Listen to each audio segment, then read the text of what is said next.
Nabi Muhammad itu berperang rata-rata malam, karena memang janji Allah akan memenangkan dan menaklukkan kota Makkah fil mustaqbal pada suatu ketika. Ketika ini ayat turun, kota Makkah belum takluk, tapi Rasulullah Shallallahu Alaihi Wasallam sudah mengetahui Makkah itu akan takluk, tunduk, akan terbuka jalan menuju ke Makkah. Kenapa? Memang Allah Subhanahu wa Ta'ala sudah menjanjikan. Dan terbukti 10 tahun setelah hijrah ke Madinah, maka kota Makkah itu takluk, tunduk, dan menjadi sampai sekarang khusus orang yang beriman kepada Allah, Islam yang tinggal di kota Makkah dan Madinah. Inna fatahna laka fathan mubinah, dengan pembukaan yang nyata, bayinan zahirah, liyaghfira laka Allahu ma taqaddama min dzambika wa ma ta'akhkhar, agar supaya Allah memberikan ampunan bijihadik dengan kesungguhan engkau, ma taqaddama, dosa-dosa yang telah terdahulu, min dzambika, daripada dosa-dosa engkau, wa ma ta'akhkhar, dan apa-apa yang terkemudian. Ini ulama tafsir, mufassir mengatakan ini ayat harus muawwal, ditakwil. Kenapa harus ditakwil? Karena ayat ini bertentangan dengan hadis-hadis sahih yang mengatakan bahwasanya para nabi itu maksud terjaga daripada dosa. Lalu apa yang dimaksud ini ayat? Bahwasanya Allah akan mengampuni Nabi Muhammad daripada dosa-dosa yang telah lalu maupun yang akan datang. Ulama-ulama tafsir berbeda pendapat menanggapi ini ayat. Amma bi anna al-murada dzunubu ummati. Ada yang mengatakan yang dimaksud ini ayat dosa-dosa umat engkau wahai Muhammad. Jadi yang dimaksud ini ayat dosa kita. Allah itu akan mengampuni dosa kita, dan ini nyata sesuai.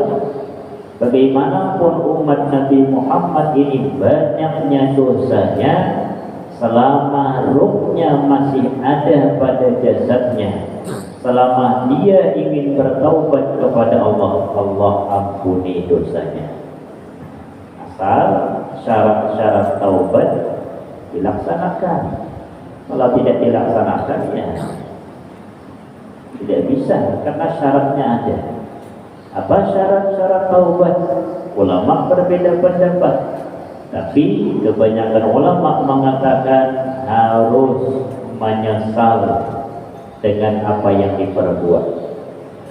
Yang kedua, harus bercita-cita jangan memperbuat dosa itu lagi. Yang ketiga, hak adami. Kalau umpama ada sangkut paut, mencaci maki, menggibah, memfitnah, mengambil harta orang lain, menumpahkan darah orang lain, maka ini pun harus diganti.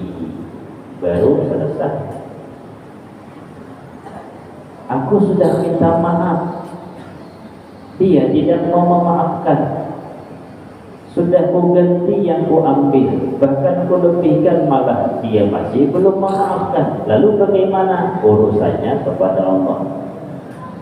Urusan kita apa? Hak adami selesaikan, yang diambil dikembalikan. Apa yang diambil? Jambu kawan, jambu diambil. Berapa harga jambu? Harga jambu sekilo 15.000. Aku gantilah duit. Zaman sekarang kalau harga seperti itu, anggaplah 15.000. Dulu ku ambil 3 biji, cuma ku ganti harga sekilo. Bahkan ku lebihi, ku berikan 100.000. Masih juga dia tidak memaafkan. Bagaimana? Urusannya kepada Allah. Yang penting syaratnya sudah kita laksanakan, sisanya Allah Subhanahu wa Ta'ala. Jadi syaratnya itu aja. Jadi selama dosa itu tidak ditaubati, kemudian syaratnya tidak dilaksanakan, ya tidak akan diterima oleh Allah. Tapi kalau sudah bertaubat umat Nabi Muhammad, syarat-syarat taubat dikerjakan, selesai. Yang susahnya zaman sekarang ini masalah tanah. Nah, susah. Kalau zaman dulu, coba lihat rumah-rumah zaman dulu. Rumah-rumah zaman dulu di tepi lahan, kalaupun dia nyepet, itu akan menyisakan renggang. Renggang itu apa? Membuang tanah, baik di belakang ataupun di samping. Orang zaman dulu hati-hati, sekalipun tidak paham agama. Memang kebiasaan orang dulu seperti itu. Tanahnya 10 meter. Berapa meter buat rumah? 9 meter. Setengah meter kiri kanan buang. Untuk apa? Yang pertama, hati-hati jangan sampai termakan tanah orang. Yang kedua, andai kata ada apa-apa, seng itu dulu orang seperti ini. Jadi air yang jatuh dari atas seng kita itu turunnya di tanah kita, bukan tanah orang. Tidak boleh tanah orang. Kalau orang tidak mengikhlaskan, beda kalau orang mengikhlaskan. Maka dibuang tanah sampai sisi sayap seng itu. Orang dulu hati-hatinya. Makanya kalau kita tanya, lihat rumah orang dulu pasti ada renggang itu. Ini berapa nyisakan tanahnya, masih ada setengah meter di samping. Di belakang setengah meter. Ternyata orang sekarang bangun rumah yang bersisian dengan rumah orang zaman dulu menghabiskan tanah. Nah, jadi tidak ada lagi tanah di belakang. Kita lihat orang-orang zaman sekarang lah yang bangun, yang sudah meninggal orang-orang dulu, anaknya pula bangun renovasi rumah, ditambah ke belakang. Pas dilihat patokan patokan tanah itu rawan. Man hala haulal imam, barang siapa yang main-main di sisi jurang, yusiku ayyata alaih, dikhawatirkan masuk dalam jurang. Kalau andai kata ini batas tanah, kemudian kita meletakkan tongkat di sini, pas di batas tanah, khawatir masuk tanah orang, sekalipun sejari banyaknya, sekalipun sesenti, itu akan masuk tanah orang karena pas. Masang papannya orang ini pun nanti akan melebarkan susah, karena kita sudah duluan melebarkan. Makanya yang lebih baik buang. Nanti seng kita itu kemana? Ya, itu tanah orang jadinya. Cuma orang sekarang tidak mau tahu, dia tidak paham fikih mengatur, sudah masalah buat rumah itu diatur fikih. Orang sekarang tidak mau belajar fikih. Ini kan tanahku katanya, ini patokannya tidak salah secara zahir, tapi nanti akan salah. Kenapa? Seknya nanti akan melewati batas tanah. Jatuh air hujan dari seng ini akan masuk ke tanah orang. Itu kalau orangnya tidak mengikhlaskan, haram hukumnya. Belum yang banyak mengambil tanah, sholat dia di atas rumahnya, yang di bawahnya ada tanah orang lain, sholatnya sah tapi haram. Berapa tahun dia sholat di kamar, yang kamar itu membangun di atas tanah orang lain. Orang lain ingin nuntut, dia marah, bawakan palang, selesai. Orang-orang sekarangnya seperti itu. Orang rumah dulu bukan papan-papan zaman dulu lah, ada gang sedikit. Kita tanya di gang-gang, ini ada nyisakan tanah, ada. Tapi orang belakang ini katanya, waktu ngepas betul buat rumah. Ada lagi yang rumah baru-baru juga, mewah rumahnya. Berapa lebar tanahnya? 15 meter. Sekali dipancang antara sisi dinding ke sisi dinding pas 15 cm. Luarnya pas, bawahnya pasti makan tanah orang. Kenapa? Karena membuat dinding opak di bawah kan besar ya. Jak jorok itu pasti makan tanah orang di bawahnya. Itulah susahnya. Jadi kalau mau melebarkan rumah, tanya yang rumah di depan. Kita ingin melebarkan rumah, memanjangkan ke belakang. Di belakang rumah kita ada rumah orang. Tanya, jangan langsung dilebarkan. Ini mana batas tanah? Kalau kami buat sini boleh dah. Oh katanya tidak usah, nanti susah kita. Andai kata diperbaikan ada pipa di belakang, susah kita lewat. Nah, sudah, jangan marah-marah. Tapi kan ini tanah kami, betul. Cuma nanti suatu ketika ada keperluan di belakang kan susah. Itu sudah dibahas dalam fikih. Seperti masalah tanah ini, walaupun tanah sejengkal, tapi dalamnya kan dalam gitu. Jadi ditakwil. Jadi Rasulullah itu tidak ada dosa. Yang dimaksud ini ayat dosa umatnya.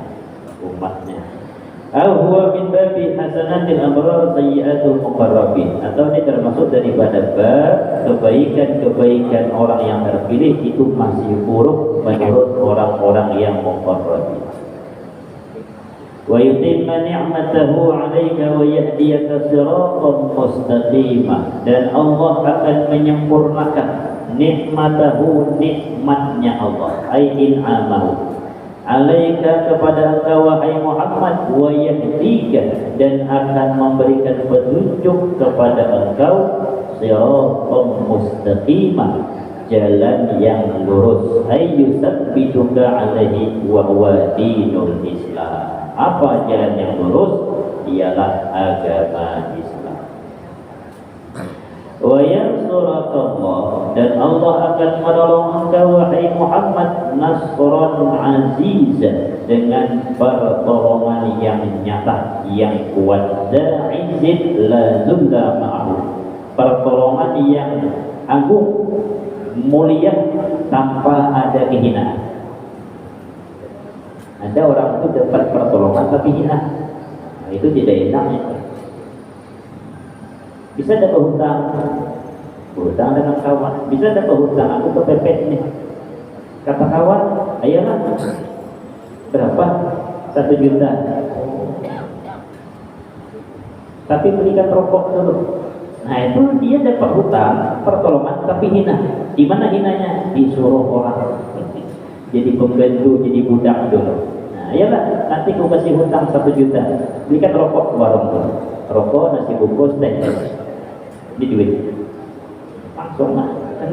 Ingin berhutang tadi, nah beli rokok, beli teh, beli nasi bungkus, kasihkan aja nasi bungkus, rokok, teh, oh iyalah, nah ini duit, bila bayar. Nah, hina itu sebenarnya dapat pertolongan, hutang dari orang lain cuma dengan kehinaan. Nabi Muhammad dapat pertolongan Allah, dapat menaklukkan kota Mekah tanpa kehinaan, gagah luar biasa. Nabi Muhammad ketika menaklukkan kota Mekah pakai imamah hitam. Jadi kalau andai kata ada orang berimamah hitam, itu tanda gagah sebenarnya. Di mana Rasulullah itu senang putih. Putih itu baik, suci, bagus, bersih. Cuma ketika menaklukkan kota Mekah itu pakai hitam, pakai imamah hitam, menandakan tidak main-main gagah beliau. Jadi kalau ada kata ada orang berimamah hitam, pulaunya hitam, nah, itu pun pernah dipakai Nabi Muhammad. Nah kenapa hitamnya? Kayak dukun. Dukun. Kalau dia memang orang besar kiai, secara apakah hitam pun pernah. Tapi Nabi Muhammad waktu itu menaklukkan kota Mekah. Ketika menaklukkan kota Mekah, bukan ketika beramal ibadah. Kalau sholat beliau hijau putih. Tapi kalau dia menaklukkan kota Mekah, sesekali pakai hitam. Artinya siap perang, gagah beliau. Tidak ada yang berani melawan. Ditolong oleh Allah dengan pertolongan yang tanpa ada kehinaan, tidak terkalahkan. Huwallazi anzala sakinata fi qulubil mu'minin, dialah Allah anzala sakinah, yang telah menurunkan as-sakinah, rasa tentram. Kepada siapa? Fi qulubil mu'minin, pada hati orang-orang yang beriman. Kalau sudah imannya kuat, tentram. Orang iman kuat lah tentram.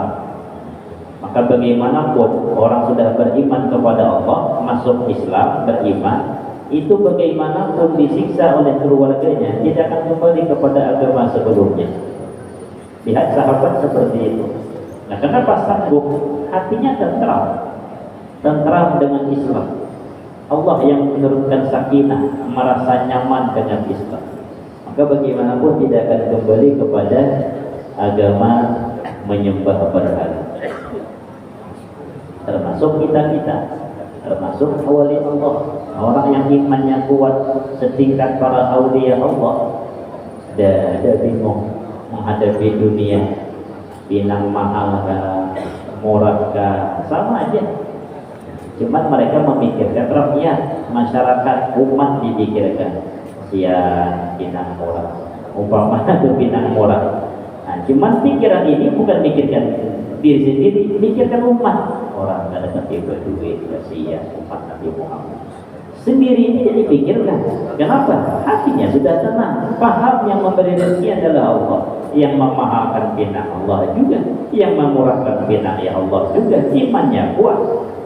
Sekarang kelapa mahal, daerah hidir 4.000 waktu suki. Buahnya ada. Nah, kami suki berarti. Orang-orang bagian sana Simbar, Pelangiran, itu kan banyak kebun kelapa sana, subur-subur. Guru mahal sekarang, makmur orang ini, makmur orang bagian hilir sana, Simbar, Bekawan, kemudian Pelangiran, Bundung, kelapa sampai 4.000. Kata kami ada buahnya. Buahnya tidak ada, ya sama saja. Mahal buah tidak ada, apa yang dijual? Pas tekanan buahnya banjir, harga 1.000. Sama. Nah, siapa itu hakikatnya? Allah juga. Jadi kalau si wali tadi hatinya itu tentram, tidak ada mikirkan panik, mahal kelapa, murah kelapa, sama saja. Karena yang memberi rezeki ya satu itulah orangnya, zat satu itu, tidak beda-beda orangnya. Dan selama itu rezeki itu pasti ada. Mana contohnya? Sekelas yang tidak pernah nyimpan, Imam Ibrahim bin Adham tidak pernah nyimpan, bersedekah bisa. Pagi beliau masuk dalam hutan, tengah hari keluar bawa kayu bakar. Yang di dalam hutan diambil kayu bakar, keluar jual. Berapa dijual? Jual, mencari kayu bakar itu khusus jual bisa makan hari itu. Kalau kita kan sudah ibarat kayu bakar, pas banyak kayu bakar, diambil tuh seharian. Belinya udah kira-kira berapa makan hari itu? 50.000 untuk makan hari itu. Maka diambil kayu bakar sesuai harga 50.000. Sisanya disisakan dalam hutan. Keluar jual kayu bakar, makan untuk makan hari itu dan malam. Petang masuk lagi ke dalam hutan, keluar bawa kayu bakar, jual lagi kayu bakar. Hasil penjualan petang itu apa? Bersedekah. Yang disimpan ada. Isok. Nah ceritanya, kalau andai kata ada umur, isok ada lagi rezeki, isok masuk lagi ke dalam hutan. Begitu beliau. Tenang deh hidupnya, tenang, tidak memikirkan kayak apa. Andai kata aku sakit, bagaimana berobat, ada nyimpan duit, dan dipikirkan mau model seperti itu.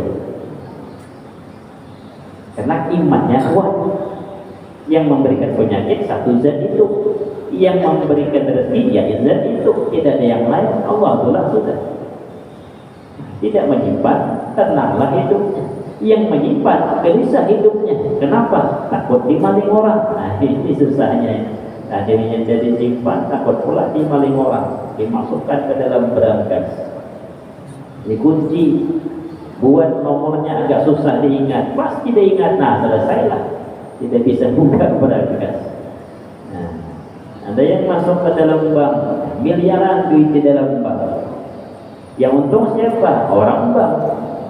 Kita ada dapat melihat, tidak dapat melihat. Yang kita lihat nomor cuma.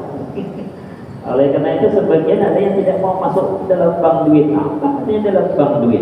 tidak bisa dinikmati. Kalau di dalam berangkas kan, nah kita buka, semua duit kita kelihatan. Nyata itu. Kalau dalam bank, buka rekening nomor cuma 1,5 miliar. Apa yang dinikmati nomor cuma? Yang nikmat siapa? Ya orang bank nikmat memutar-mutar duit kita. Lebih enak nikmat di rumah katanya. Beli berangkas yang mahal, yang besi, tahan terbakar itu. Masukkan dalam tuh duit susun. Nanti ingin menikmati buka, lihat, wah duit banyak. Ada yang seperti itu. Tidak bisa juga masuk maling, kecuali dia diancam begitu buka juga. Jadi Allah menurunkan sakinah kepada orang yang beriman. Kalau sudah sakinah itu turun, tenang. Berduit tidak berduit sama saja. Bahkan mereka malah ada yang memuji kepada Allah ketika tidak makan malam. Seharian tidak ada makan, rezeki tidak datang. Sampai malam ingin tidur, kelaparan. Tapi apa yang keluar daripada lisannya? Alhamdulillah. Nikmat apa ya Allah yang kau berikan kepadaku sehingga kau pilih hidupku mirip dengan kehidupan Nabi Muhammad. Apa kehidupan Nabi Muhammad? Lapar malam, tidak ada makan untuk yang dimakan. Kadang-kadang 3 hari tidak makan, tapi sanggup memuji. Nah kalau kita sehari tidak makan, malam bini bermamai. Ini yang susahnya. Kita kuat, bini tidak kuat ya. Nah, hati-hati kalau ada bini bermamai, marah-marah, nah itu bisa tuh, hati-hati aja lah. Ayam bakok kawat bisa hilang pokoknya. Aduh katanya ini paksa juga nih maling ini. Nah, kenapa? Istri ngomel-ngomel di rumah, tidak ada makanan, kerja tidak dapat, belum. Tiba-tiba senyap, ayam tetangga tidak pernah berkokok lagi. Ternyata dicekik di leher, disembelih, makan ayam lah malam itu. Karena iman kita ini kurang. Iman orang dulu mantap. Liyazdadu imanan ma'a imanihim, agar bertambah iman mereka bersama dengan iman yang sudah ada. Walillahi junudus samawati wal ardh, dan Allah mempunyai tentara-tentara langit dan bumi. Walau arada nasra dinihi bi ghairikum la fa'ala. Andai kata Allah ingin menolong agama Islam ini tanpa kita manusia, la fa'ala, Allah akan lakukan. Lewat mana? Lewat junud tadi. Apa junud? Tentara-tentara langit dan tentara-tentara bumi. Ulama beda pendapat apa yang dimaksud tentara langit dan tentara bumi. Ini menandakan bahwasanya agama Islam ini sebenarnya kalau Allah ingin menghendaki jalan sendiri dia. Tanpa berdakwah pun orang akan tetap masuk agama Islam. Kalau Allah menghendaki lewat mana? Lewat tentara langit, tentara bumi. Ketika Rasulullah berjuang, andai kata tidak ada pasukan Badar yang 300 orang, anggap 10 orang saja, tapi Allah ingin memenangkan, menang juga walaupun tanpa pasukan Islam. Nah kenapa? Karena Allah punya tentara langit, punya tentara bumi. Mana tentara langit, mana tentara bumi? Ulama tafsir beda pendapat. Hum malaikatus samawati wal ardh. Tentara langit, tentara bumi, para malaikat yang ada di atas langit dan para malaikat yang ada di atas bumi. Andai kata Nabi Muhammad sendirian pun berperang, Allah ingin menang, maka Allah turunkan malaikat yang ada di atas langit dan malaikat yang ada di bumi untuk membantu Nabi Muhammad menang. Cuma kenapa kita harus ikut andil di situ? Allah ingin mengetahui, menguji hambanya manusia ini, mana yang betul-betul ingin menolong agama, mana yang tidak. Maka kita ini menolong agama ini sesuai dengan kemampuan kita. Yang berduit, tolonglah agama Allah ini dengan duitnya, karena dia berduit. Yang tidak punya duit, yang mana bisa dengan duit, duitnya tidak ada, tapi tolong agama Allah ini dengan tenaganya. Yang punya pikiran bagus, pemikiran-pemikiran baik, maka tolong agama Islam ini dengan pemikiran-pemikiran kita. Wakila ada yang mengatakan inna junudas samawati al malaika. Tentara-tentara langit itu disebut para malaikat. Wa junudal ardi al hayawanat, sedangkan yang namanya tentara bumi adalah hewan-hewan. Hewan-hewan itu tentara Allah itu. Hati-hati itu jangan disakiti. Tentara Allah Subhanahu wa ta'ala. Kadang-kadang sebagiannya tunduk kepada wali Allah. Ada malah pembantu Nabi Muhammad lewat di hutan. Pembantu Nabi Muhammad lewat di hutan, sesat dalam hutan, ketemu singa, harimau ya singa lah. Dulu kan pada pasir itu banyak singa. Ketika ingin diterkam oleh pembantu tadi, khadamnya Nabi Muhammad, beliau mengatakan, aku adalah khadam, aku adalah pembantu Nabi Muhammad. Jangan macam-macam, aku adalah pembantu Nabi Muhammad, khadamnya Nabi Muhammad. Dia singa. Akhirnya singa berbalik, diikuti, ternyata menunjukkan jalan keluar daripada hutan. Ini jangan dicoba-coba, hanya kalau kurang iman. Kalau Allah datang ke sungai, berenang di sungai, entah di mana terserah, jangan boleh mendekatlah buaya. Jangan macam-macam, aku umat Nabi Muhammad. Insya Allah diterkam juga masih. Kenapa? Iman kita kurang. Iman kita ini kurang mantap.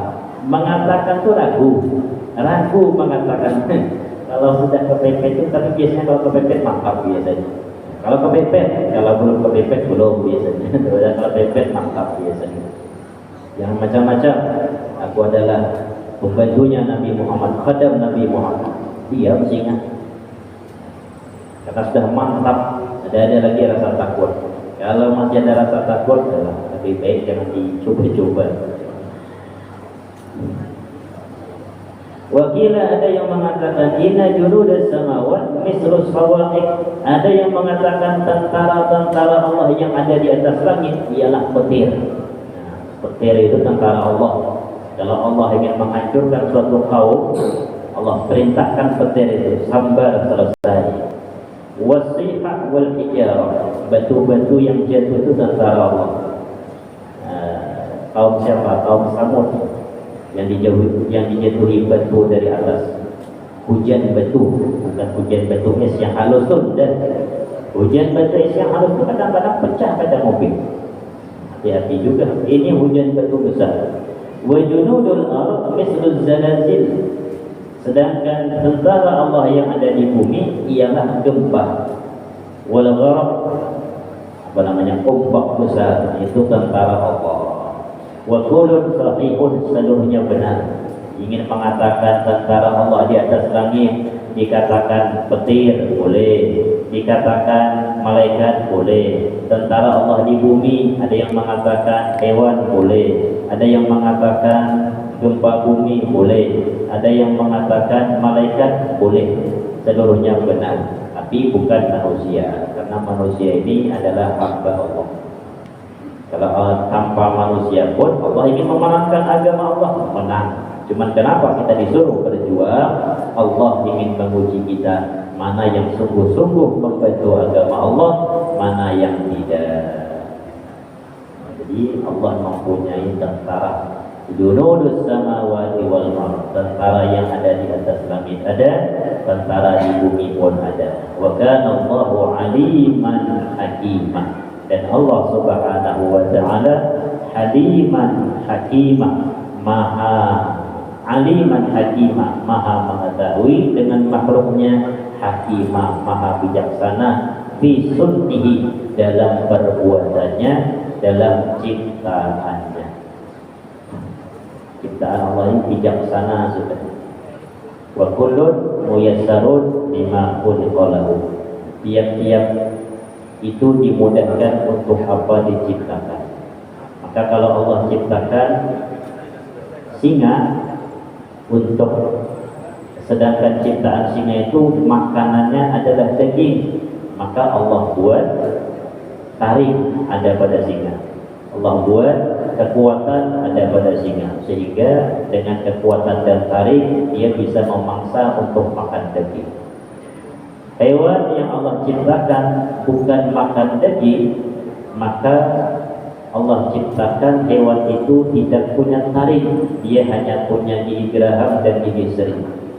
Dan Allah ciptakan untuk menunjang kehidupannya, dibuat cepat berlari seperti kijang. Jadi tidak punya taring. Kenapa? Memang makanannya bukan daging, tapi adalah rerumputan. Bagi yang Allah ciptakan hidupnya di air, maka dibuat oleh Allah mudah untuk berenang di air. Itu namanya bijaksana dalam perbuatannya, disesuaikan oleh Allah Subhanahu wa taala. Bagi hamba Allah yang diciptakan oleh Allah ingin jadi orang alim, dimudahkan Allah menghafal. Tapi bagi hamba Allah yang Allah ciptakan ingin jauh daripada Allah, bagaimanapun beramal ibadah tidak akan bisa kepada Allah Subhanahu wa taala, karena ditetapkan jadi hamba yang jauh daripada Allah Subhanahu wa taala. Mudah-mudahan Allah Subhanahu wa taala menjadikan kita sebagai hamba-hamba yang dekat, bukan hamba-hamba yang dimurkai Allah Subhanahu wa taala. Al-Fatihah. A'udzu billahi minasyaitonir rajim. Bismillahirrahmanirrahim. Alhamdulillahi rabbil alamin arrahmanir rahim maliki yaumiddin. Iyyaka na'budu wa iyyaka nasta'in ihdinas siratal mustaqim. صراط الذين أنعمت عليهم غير المغضوب عليهم ولا الضالين آمين. آمين آمين يا الله.